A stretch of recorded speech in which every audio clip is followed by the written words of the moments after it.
बंदर डेजर्ट में एक ट्री हाउस में रहता था। एक दिन किनारे पर बंदर को एक बच्चा मिलता है जो भूख के कारण बहुत रो रहा होता है। बंदर बच्चा को उठाकर ले जाता है और आम को तोड़कर टोकरी में भरकर ले आता है। फिर बंदर बच्चा को मजे से आम खिलाता है। तभी एक दिन जब बंदर लकड़ी काट रहा होता है तभी एक बाज आता है और बच्चा को उठाकर ले जाता है और बंदर रोने लगता है। फिर लाइक सब्सक्राइब नहीं किया।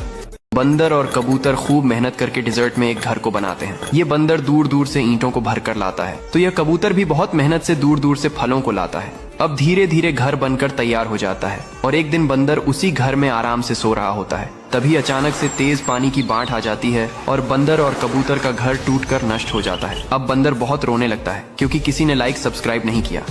भूखड़ मोटू गर्मी से बचने के लिए बर्फ के घर में रहता है, लेकिन गर्मी से वह भी पिघल जाता है। अब मोटू भागता हुआ बैल के पास आता है और बैल को मारकर भगा देता है। बैल रोते हुए शहर चला आता है जहां बैल को एक नींबू से भरा ट्रक दिखाई देता है। बैल ट्रक को मोटू के पास ले आता है। मोटू सारे नींबू पानी पी जाता है। फिर भी मोटू की गर्मी कम ना होती है तो बैल को गुस्सा आ जाता है और बैल मोटू को आसमान में फेंक देता है। मोटू आसमान में बर्फ पर गिरता है और मोटू की गर्मी शांत हो जाती है, लेकिन बैल रोने लगता है क्योंकि किसी लायक। मोटू आम का सारा जूस पी जाता है। फिर पतलू को मारकर भगा देता है। पतलू रोते हुए शहर आता है।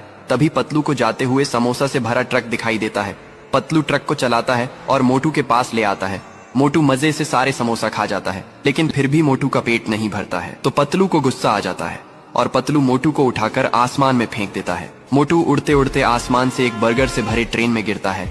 फिर बहुत सारे बर्गर खाने लगता है, लेकिन पतलू रोने लगती है। ये बच्चा एक पैसे के पेड़ को लगाता है। फिर पैसे के पेड़ पर पानी डालता है। अब पैसे का पेड़ बड़ा हो जाता है और बच्चा पेड़ से पैसे को तोड़कर बाजार में खाने के लिए निकल जाता है। तभी अचानक से मौसम खराब हो जाता है और तेज हवा तूफान से पेड़ के सभी पैसे टूटकर उड़ जाते हैं और पेड़ पर बिजली गिरती है जिससे पेड़ पूरा नष्ट हो जाता है। जब बच्चा बाजार से वापस आता तो बहुत रोने लगता। फिर लाइक सब्सक्राइब नहीं किया। ये शहर में खतरनाक डायनासोर आ जाता है और लोग डर के मारे भागने लगते हैं। फिर डायनासोर शहर को तबाह करने लगता है और बिल्डिंगों को आग से जलाने लगता है। तभी यह बच्चा देख लेता है और ट्रक से आता है और फिर बच्चा गुस्से में डायनासोर को मार मार कर घायल कर देता है और फिर डायनासोर मर जाता है। अब पुलिस डायनासोर को ट्रक से ले जाती है, लेकिन बच्चा रोने लगता है। फिर लाइक सब्सक्राइब नहीं किया।